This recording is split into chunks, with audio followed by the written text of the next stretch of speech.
Nella giornata internazionale contro l'omofobia, il Presidente della Repubblica Mattarella richiama al rispetto dei diritti della persona come base della democrazia. Dice basta discriminazioni basate sull'orientamento sessuale. Rita Cavallo.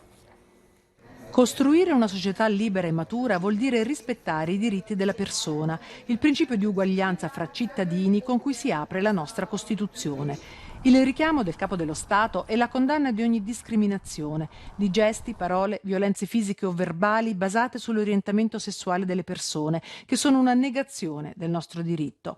Parte da qui il messaggio per la giornata contro l'omofobia, a 30 anni esatti da quando l'Organizzazione Mondiale della Sanità cancellò l'omosessualità dalla lista delle malattie mentali, un percorso lungo e per molti doloroso. È compito dello Stato, scrive Mattarella, promuovere l'individuo come singolo, ma anche nelle sue relazioni interpersonali e affettive, perché ognuno possa costruire su basi solide il rispetto di sé, che viene prima di ogni scelta libera.